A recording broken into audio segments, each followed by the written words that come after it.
Welcome back. Welcome back. Welcome back to the Big Idea to Bestseller podcast. We got a very special guest, a repeat guest, a legend who loves watching his Celtics lose to the Los Angeles Lakers.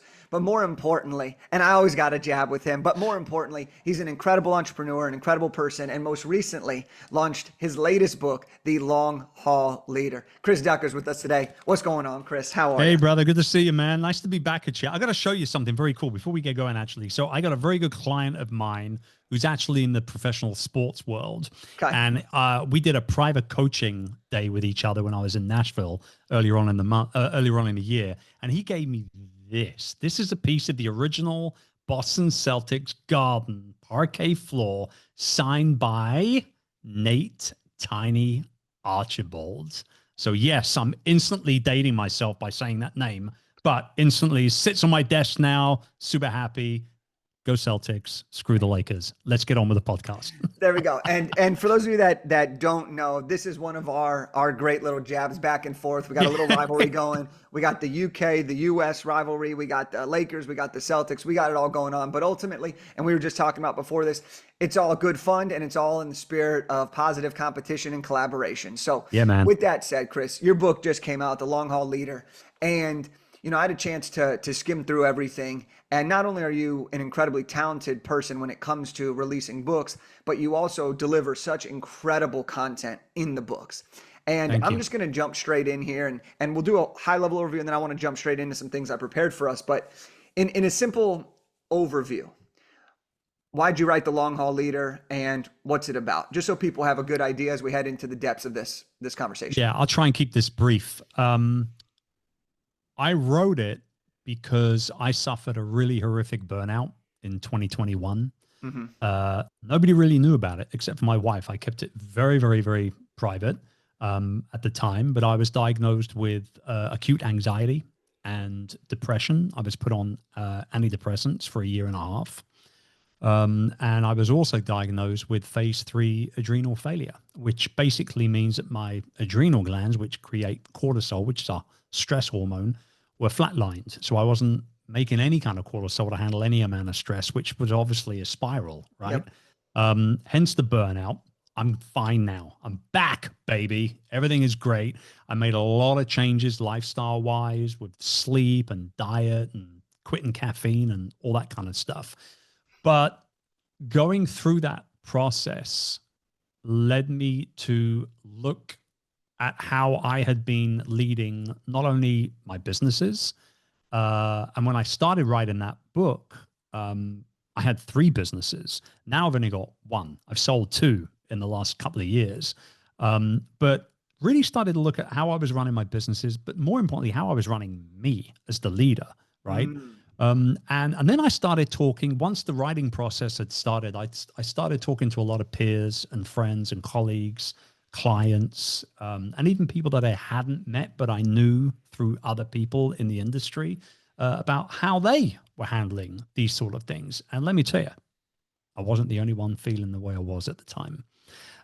And through some really, really unique collaborations and some great interviews for case studies inside of the book, I was able to put together the book and release it. And I'm very proud that I did. And hopefully it's kind of like part precautionary tale, part kind of roadmap. Yep.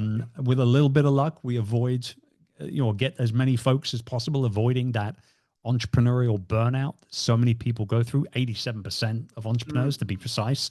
And that's the other thing about this book, man. I did a lot of research for this book, a lot of research, way more than I had done my other 2 books put together 10x. So, it was a real journey, man. I can honestly say to you, bro, that I'm a different person by the time I was done writing the book than I was when I started writing the book. So Yeah. it's been a big deal to me. 3 years of work, big deal.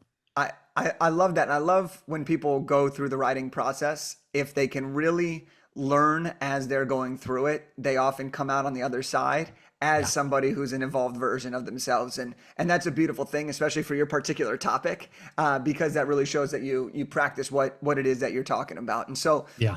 in your book, I love relationships, and chapter 3 of your book is talking about the who, right? It's talking about the who. And so the one thing I want to know is when you talk about finding the right who, whether that's to fill your team or whether that's to find the right partner or to find the right people to work with.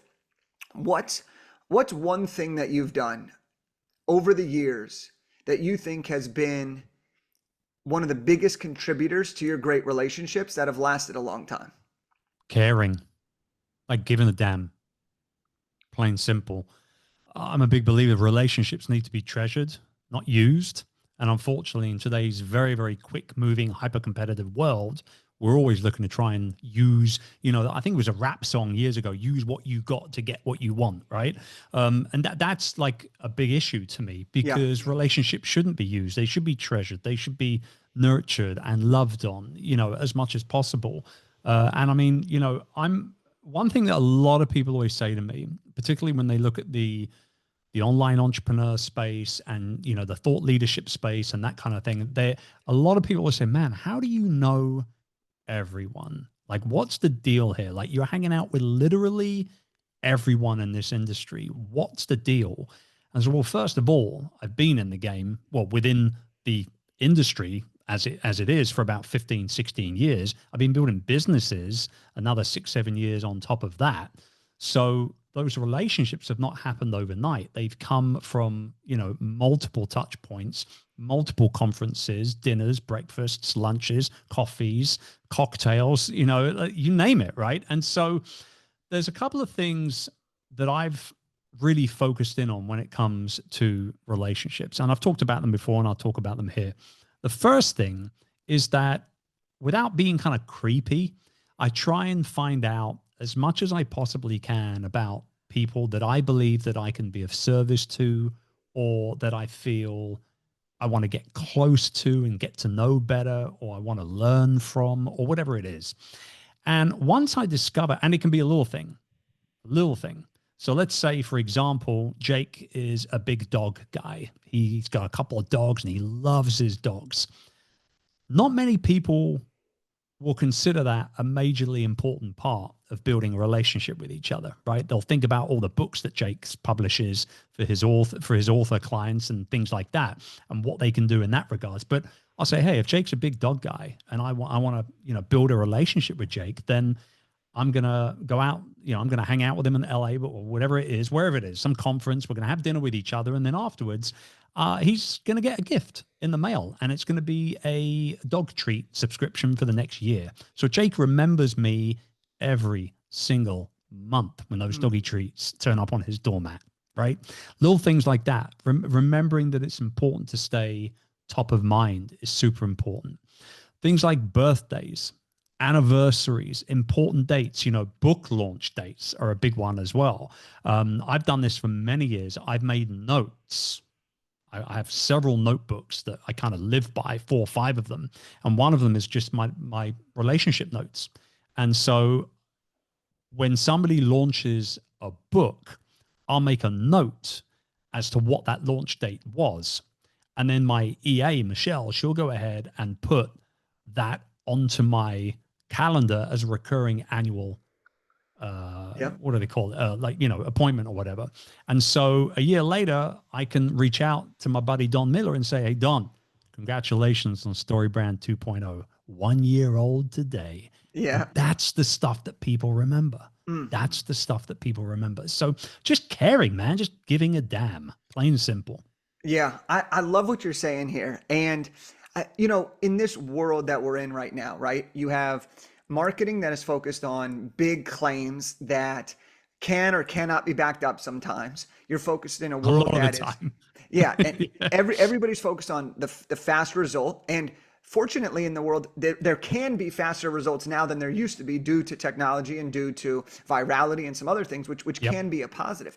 But Yep. people often are seeking that just instant gratification versus delayed gratification, that instant result versus putting in the work. And so, for somebody who, let me ask you this, I'll flip the script here. If somebody wants to build a relationship with you, right? What are some of the things that you look for in order to know that someone is genuine, in order to know that someone is serious about this, in order to know that they're actually, wanting to get to know you for you versus just getting access to your ecosystem? Yeah, no, I'm with you. Unfortunately, that's very real. You know, it happens quite a lot where people will reach out for one reason or another. Maybe they want to get on the podcast, or they want an introduction to somebody, or, you know, whatever the case may be. I think there's a couple of things. The first thing is, it doesn't take long with a little bit of online sleuthing. It doesn't take long to get to know what makes me tick. You know, I've done quite literally probably well over 500 podcast interviews over the last decade, right? So listen to a handful of those and you'll know what kind of person I am, what makes me tick. I'm a pretty old school, traditional guy. I write with this beautiful fountain pen every single day. You know, I exercise because I have to exercise, not because I like doing it. I don't like exercising. As you know, I used to play ball back in the day. I never looked at playing basketball as exercising. I never looked at calisthenics before scrimmage as exercising. It was all just playing ball to me. But like the idea of getting into a gym and running on a machine and lifting weights, all that stuff bores me to tears. But I do it because I'm a father of 4 and I want to be around for as long as possible, right? So these little things like this, you know, I like a fine scotch every now and then. I like to build Lego with my kids. You know, all these things are not secrets. You know, I talk about them all the time. I even talk about them in the Long Haul Leader as well. So it doesn't take much to figure out what makes Chris ticks. And that's the way you connect. That's the way you connect, is to find out what really truly makes somebody tick and lean into that, rather than, you know, oh, I'd love to come on to your podcast and share my story about how I did X, Y, Z. That doesn't work anymore. But you know, there's something else that I've done. Again, going back to being very old school. And I haven't done this for a while because I haven't actually attended a business conference for a good couple of years now. But the one thing I used to do a lot, particularly when I was in the United States, I used to carry these note cards with me with envelopes. And when I would meet somebody at a conference, if I had a great rapport with them, we were like, hey, let's stay in touch. Let's make sure we stay in touch. What would other people normally do? They would send them a DM or they would drop them an email. I didn't do that. I would ask them just in, again, nothing creepy, just in conversation. I would say, what hotel are you staying at, man? I'm at the Hyatt. Where are you? Oh, I'm at the Hyatt too. Oh, really? Okay, cool. Before I check out, I'm down to the concierge desk with an envelope with this person's name on it. I give it to the guy behind the concierge desk and I say, hey, I don't know what room Jake Helfer is staying in, but here's $20. Can you make sure he gets this before he checks out, please? It's really important. No problem, sir. Thank you very much. And in that letter, it'll just be a very, very brief note. Hey, Jake, it was great meeting you here at XYZ conference. Really enjoyed our interaction. And like I said, let's stay in touch. Here's my mobile number. And that's all it takes. Little things like that. It's the old school, traditional, if you want to call it that, things that really stand out with me more than anything else, you know? I love that. Okay, one more question on this topic, and which is really fascinating, is let's talk about volume versus high or low volume in terms of relationship building, right? Due to social media, due to everything that we have access to, we do have the ability to do high volume regularly in what can be a fairly authentic way, which wasn't the case previously. But then you also have more low volume, higher touch points.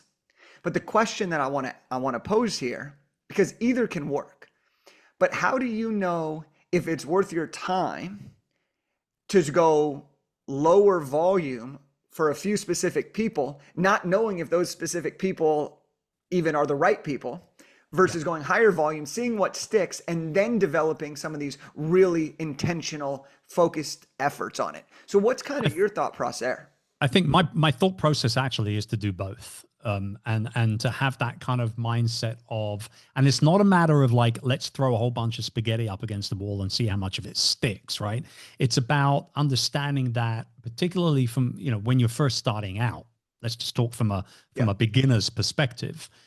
Networking is not easier today. It's harder today. It used to be easier back in the day where you had breakfast networking events and all that kind of stuff, right? Like it's harder to stand out today. It's harder to get somebody's attention today because everybody's so busy and they're so, you know, there's a hyper connected world where everyone's getting 1,000 DMs a day, most of it being spam. But like, how do you stand out with that sort of stuff? So I believe there's a place for both. I believe there's a place for both. But I also know my strengths and my weaknesses. My strengths and my weaknesses are not necessarily the initial kind of outreach or Mm, that initial engagement, particularly online, because I'm not sitting in my Instagram DM box all day long, right? So that's not what I do. I leave actually a lot of that work to my team. And it's, yeah, it's all very above board. It's not like somebody trying to pretend to be me. It's right. like, oh, I'm curious to connect with Chris for XYZ. Hi, this is Michelle from Chris's team. He doesn't manage his DMs. However, if you let me know what you want to talk about, or you want to email me, or whatever the case may be, right? Every now and then, something will happen where a conversation will spark curiosity for either Michelle or Chloe, who are the two people who are in my inbox for me, and they'll flag that message, or they'll send me a screenshot of that message, and they'll say, this conversation seems to be steering in the direction of them wanting you to speak at their event, or they need help, with XYZ Right. ecosystem build out problem, or whatever it is, bit of coaching, whatever it is. And they'll send that to me. And then I'm instantly there with voice messages. I don't do texting. Texting is Mm, for millennials. I don't do that. So I send voice messages, man. Like I said, old school, right? And that way they know it's me. They know it's not a robot, yep. any of that sort of chatbot stuff or anything. And so I think there's a genuine balance there that's needed. But then when I sniff out that genuine person, and a lot of it comes down to gut. I think your gut will very rarely let you down if you follow it. It's certainly been that case for me anyway. And I feel that, if I follow my gut and I get that kind of gut feeling that someone's worth investing a little extra time and energy into, that's exactly what I'll do. Yeah. Do you think that with these relationships and with these growth, do you think that for somebody who is beginning out, right? We just talked about that. But let's say someone who's more established, right? Someone who now has maybe a little bit more capital to invest, a little bit more opportunity to invest. You've been in this space for a long time, and you've invested money, people have invested money with you, to get such great results over the years. Do you find that the person at the 6, 7-figure, 8-figure range, when they look to network, do you find that there's a different approach that you would take? Would you pay for speed on the relationship side? But if you do pay for it, how do you know that that relationship isn't just literally transactional, but it's built on a foundation of, hey, we're really trying to build out this friendship, this relationship, this mentorship, or whatever it may be. Yeah, this relationship is a big word because there's lots of different types of relationships, right? So what I see with people making 7, 8 figures, 9 figures even, they throw a whole bunch of money towards advertising because they know that's the quickest way of getting the most amount of prospects into their ecosystem without really lifting much of a finger for themselves personally, right? But that's a transactional type of relationship. That is, you're my potential client avatar. I've got a solution to, I know a problem you've probably got right now. Give me some money and I'll give you the solution. Thank you for playing, right? So, that's a transactional type of relationship. But the type of relationships that we're talking about here, in terms of them being around for a long time, they're supportive, they're value-based, they're serving-based, et cetera, et cetera. The one thing I have found working with people who are a little bit further down the line in terms of their journey is that they actually understand that they don't need more followers. They need more focus. Mm, They don't need those vanity metrics of more followers. They need more focus. So growth comes from real clarity, not constant, content creation and constant creation or content kind of consumption. It comes from clarity. Focus, as we know very clearly, follow one course until success. Focus builds momentum. Distraction drains the momentum. So mm, when you've got 101 different things happening all at once, or 101 different people in your yeah. inbox, your focus is going to be through the floor. The distraction, score will be up through the roof, and you're not going to get anywhere. So it's not about followers. It's about focus and staying focused on building the right kind of relationships for the right reasons. Yeah, yeah. Now, in your book, the way you kind of break it down is 10 different strategies, right? Yep. And one of them you talk about is long haul leaders need to have hobbies. Need to have hobbies Yes. outside of work. And we talked about some of the things that you already love on this episode. We talked about that on some of the things that we have in common on the other episode that we did together. But let's talk about hobbies, because hobbies are one of those things that I think a lot of entrepreneurs at every stage can feel guilt around. Okay. And so I want to start here because you talk about this in the book, but how much time do you suggest entrepreneurs allot or give to pursue their hobbies in a way that doesn't take away from their working, doesn't take away from their growth, but that leads to more space, more freedom, more excitement, more momentum. I have lots of thoughts, but I want to hear you because you put it really well in the book, and I know you have a lot of opinions on this. Yeah, I do. I have a lot of opinions on this. And honestly, when I started writing the book, hobbies wasn't included. It wasn't included. It Okay. was probably about halfway through the writing process that I realized, holy crap, man, like everybody I'm talking to for research for this book who is successful have incredible hobbies.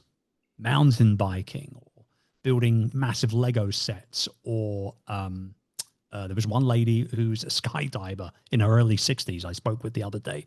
Like they have really cool hobbies, right? Yeah. Hobbies that take them away from their work, genuinely from a physical perspective, but more importantly from a mental perspective. And that helps them recalibrate, recharge, reset. Super important, right? So I started doing a lot of research on hobbies. I wanted to make sure that I got this right if I was going to dive deep into the book, which I did end up doing. And there was one particular statistic that came out of a Forbes survey, I believe, which just knocks my socks off. When you say like how many hours a week or how much time does somebody have to donate to their hobbies in order to have a positive effect on the work that they do. Well, I've got a pretty bang on perfect like answer for that because of this research we did. So it is said that founders, entrepreneurs, C-suite executives, leaders, people in leadership style roles that put together a minimum of 2 hours a week for their hobby. So put to one side, it's on their schedule. It's not an afterthought. It's a primary thought, right? That do a minimum of 2 hours a week on their hobbies will have up to 30% more productivity in the work that they do day to day. I was just, dude, when I read this, I was like, yeah. You see people like, oh, I don't have enough time in the day. I can never get my to-do list finished. Why am I so unproductive? Like, dude, go get a hobby.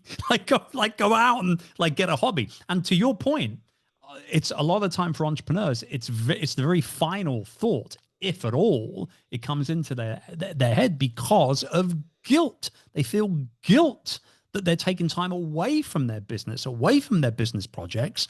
But that's not what we should be doing. We should feel a lot less guilt about taking time away from building our business because we matter. You matter at the end of the day. You're the engine, man. You're the spark, right? You're the difference maker. And so super important to make sure that you hit that reset button, that recharge button as much as you possibly can. And what better way of doing it than engaging in an activity that turns you on and gets you excited, right? Yeah. Regardless of what that might end up looking. So I love this. That's a great statistic. How do you reframe this, right? Because, and I'll give an example of me when I first started entrepreneurship and I was trying to build things. It was, if I'm not working, I'm not making money. So anytime that I stopped working, there would be that guilt. If I were to go play basketball, there would be that guilt of, oh, I'm going to work out in the middle of the day. Even though I knew, I wouldn't admit it, but even though I knew if I go do this, I'm happier. If I go do this, I actually come back more productive, more efficient, more excited. But it felt, and that's where the guilt came in, it felt that way. And so for the longest time, I would just push through. And all of this leads to burnout. All this leads to, negative feelings about the work you do, the resentment. So how do we reframe this so that we can feel almost like that permission slip of like, it's okay to do this. And it's not just okay, it's actually suggested. How do we reframe that for the everyday person who doesn't have the natural, I'm going to go spend a couple hours doing things that I really enjoy? Yeah, 100%. So the one thing that almost always happens when Apple releases a new iPhone is one of the biggest things that people talk about is the battery. How much extra time is my full charge going to give me? Now, I don't know about you, but I charge my phone downstairs in the kitchen every single night before I go back up to bed. I plug it in and I leave it downstairs. No, I do not sleep next to my phone. Please stop doing that if you're doing that. It's bad for your brain waves, if nothing else. But like, Why do I do that? I do that because it's highly likely that if I don't charge my phone overnight, it'll be dead by lunchtime the next morning, right? So chapter 5 of the book is entitled Upgrade Your Batteries. Yeah. And this is where it's all about understanding the importance of protecting and engaging with your energy a lot more. Now, I used to say my first book came out in 2014, which makes me feel very, very old immediately saying that now. But my first book came out in 2014. It was entitled Virtual Freedom. And in that book, and I've been quoted on this over and over and over again since, I said, time is our most valuable commodity. Invest it wisely. However, I've now upgraded that slogan on the back of this new book coming out. And it's not time anymore, it's energy. Energy is actually our most valuable commodity as entrepreneurs. If our batteries are running low, if our energy levels are running low, we're dealing with brain fog and fatigue and tiredness and stress and headaches and everything else that comes along with being fatigued and burnt out. How much good are we going to be, not only to ourselves, but to everybody else that we're apparently serving in the work that we're doing? We're going to be pretty much to nothing, no good to anybody. So it is, unfortunately, there's no kind of like button that you can kind of switch up or down on this. It's a mindset shift first and foremost. Now, I don't know about you. Whenever I have a problem, I always reach out to people that are 4 or 5 steps ahead of me, not 50 or 100, but 4 or 5 steps ahead of me. They've been around another 10 years maybe, and they've, been around the block a little bit more. I'll go to those people for advice, right? You should do likewise as well. Listen to the people who have been around the block a little bit longer than you. And I guarantee you, they're going to be, a lot of them are going to be echoing what I'm saying right now. It's very easy to get lost in the work and to go 16 hours a day and expect that that's the hustle that you have to do in order to be able to become successful, et cetera, et cetera. But I'm telling you now, the goal here is not about going faster or getting more money quicker. It should be about making sure that we're around longer, because we can do a lot more damage. We can bring a lot more value by being around doing what we're doing over a longer period of time than we can just by hunting down quick wins one after another. Busy is a trap, man. Impact should be the target, right? Like any idiot can fill a calendar full of stuff to become busy. And you probably talk to people all the time. Oh, I'm so busy. Oh, I can't do that right now. I'm so busy. My schedule's jammed. Like, yeah, but show me your calendar. I'll show you your priorities. You know what I'm saying? Yep. So anybody can fill up a calendar, but the question is, or not the question, but the statement here is like, don't confuse that motion that you've got going on there as momentum, because they're two totally different things. Yeah, that's a great point. Do you think, and then we're going to switch gears for the last few minutes here. Do you think that hobbies, do you think your energy, do you think the enjoyment of these hobbies, using your energy, should become a business, or should hobbies stay hobbies? This is interesting. So I have had a hobby for the best part of about 7 or 8 years now. I have several hobbies. There's really 3 hobbies that I thrive on, and I love them. The first one is I'm a bonsai practitioner. I have about 40 trees in my collection of varying developments and ages. I'm also a urban sketcher and watercolor artist as well. That's usually more of an autumn winter thing when I have to stay in the home because it's too cold to go outside. And then my last one is wildlife photography, which is a relatively new hobby. I've only been doing it for a couple of years, but it started when I was recovering from burnout. And I was out in nature every day as part of my kind of prescription, so to speak, from my doctor. And, 1 minute I'm looking at all these beautiful birds and, the wildlife around me. Next minute I'm taking photos. Next minute I'm going out and buying, a 600 mil lens, walking around a forest like this looking for birds, right? So when I go in, when I feel the love with something new, with a new activity, I tend to go very deep, very quickly with things. That doesn't mean I'm going to stick with it, but I engage. And my eldest son said this to me in my birthday card this year, that he is in awe of the fact that I carry on learning new skills like photography or editing with Lightroom and that sort of stuff, right? Because that's just, look, as leaders, we need to learn in order to continue to lead as well, right? And so I'm all about that. And for me, I had a conversation with a good buddy of mine who is also a very, very big YouTuber. And he said to me recently, he said, man, your trees are looking amazing, dude. Like, you should start a YouTube channel.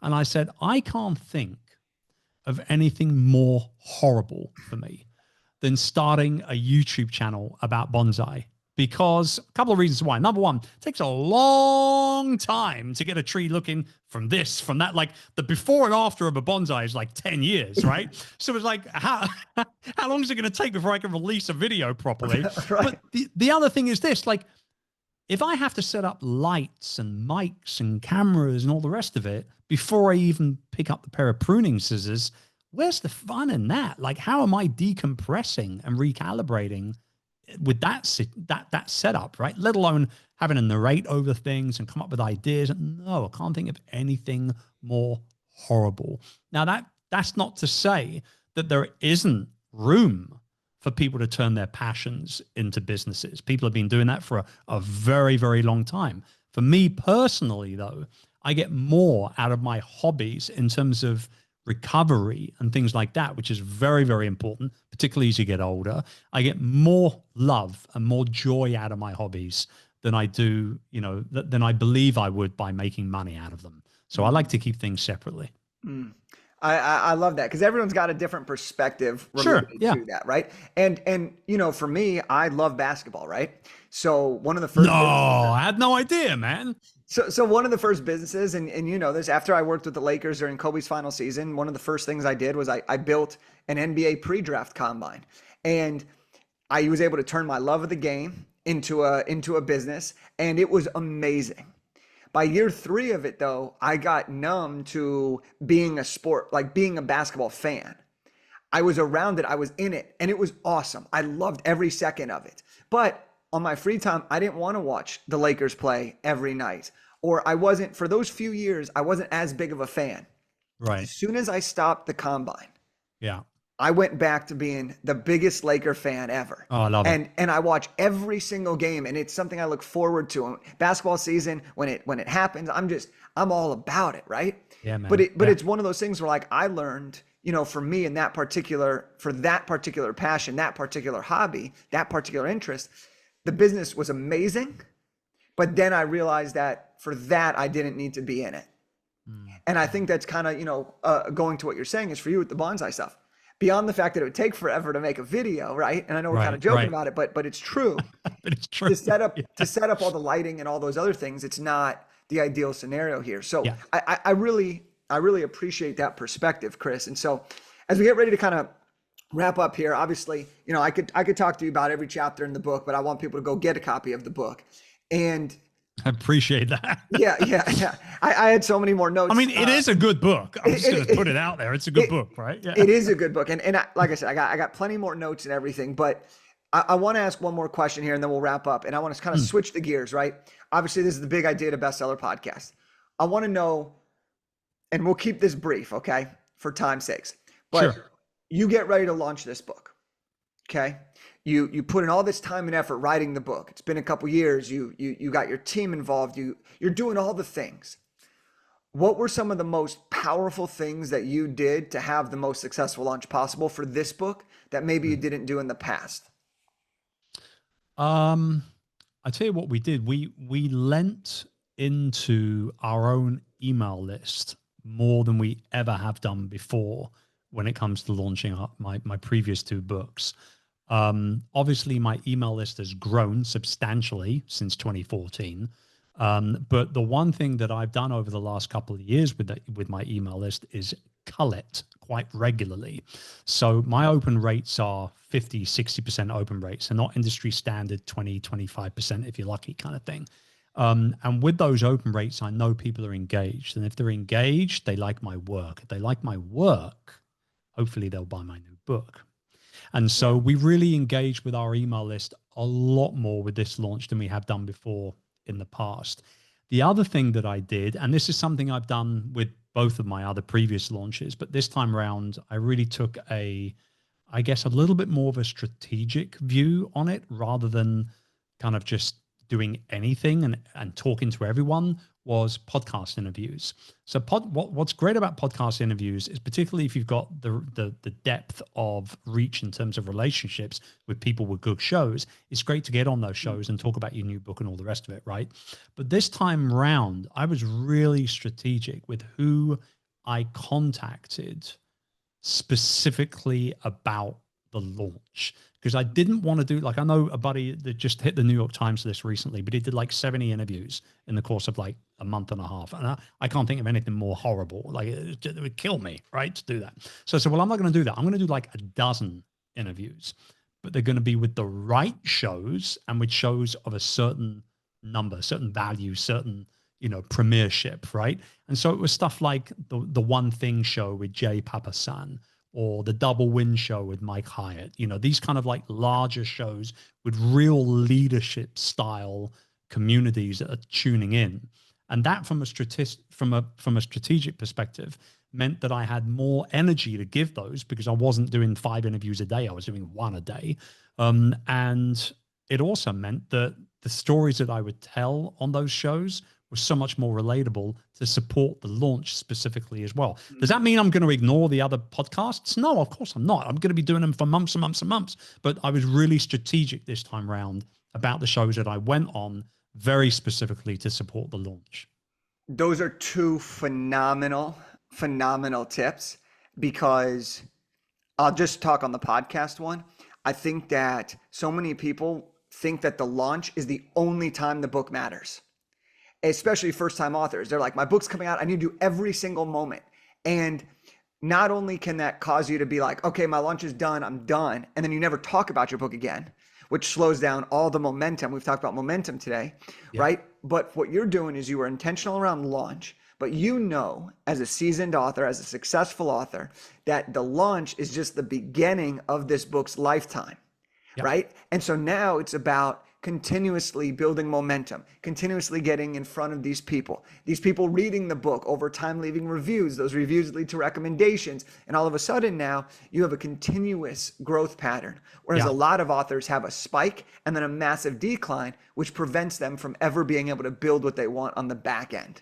Yeah, 100%, man. And, I wouldn't even necessarily look at the launch as the beginning. I like, for me, I see it almost like this is the scrimmage before the big game. Sure. Because once the book has been out 6 months, and if you've done the scrimmage right and you spoke to the right people and you've got the reviews and all the rest of it, that's the game. At that point, like, people know of the book. They've heard of the book already. So I kind of look at it as kind of like the warm up before the big game, rather than the actual beginning of it all, Yeah, I'm a sucker for a good sports analogy, and you nailed that one. So let's wrap it up with this, Chris. How do people get the book? How do people support you? How do people connect with you and continue to soak in your greatness? Well, this book was a traditionally published book, and so it's available on all good bookstores. And I would say, please do support your local bookstore if you can, and order it, or go in and buy it or order it if they don't have it in stock, because our independent bookstores need every bit of help they can get nowadays. But failing that, it's up on Amazon, obviously, and where all good books are grabbed. And if you want a little bit more about the method of the long haul leader and what it means, there's a podcast and there's an event and a whole bunch of other stuff that we're doing as well. And folks can get more info over at longhaulleader.com. Yeah, dude, amazing. I just want to say before we wrap up, and I'll leave everybody with the challenge here, but I appreciate you coming on, man. It's always a pleasure when we get to chop it up, because not only are you just so knowledgeable about the things you talk about, but you also just a good dude. And that I just really appreciate that. Whenever I see your name on my calendar, it fires me up. I get excited. So thanks for coming on the show and being with us today. I appreciate you. I appreciate you, man. You're doing good work, and that's what it's all about. Awesome. So for everybody, go grab your copy of The Long Haul Leader. And here's my challenge to you as we wrap up. Grab a copy of the book, but the challenge is really this, okay? Take one piece of advice that Chris gave today, whether it's related to hobbies, and go do that for 2 hours this week and let us know how it felt. Or try to do one unique thing with the relationship building. Find one person you want to build a relationship with. Find one person you haven't talked to in a while, and just do something a little bit more unique or even just reach out to them and respark and commit to bettering yourself and your relationships. And if you do that, you're going to have a positive experience in your life, positive experience in someone else's life, and that's a winning life. So appreciate y'all, and I'll talk to you next time.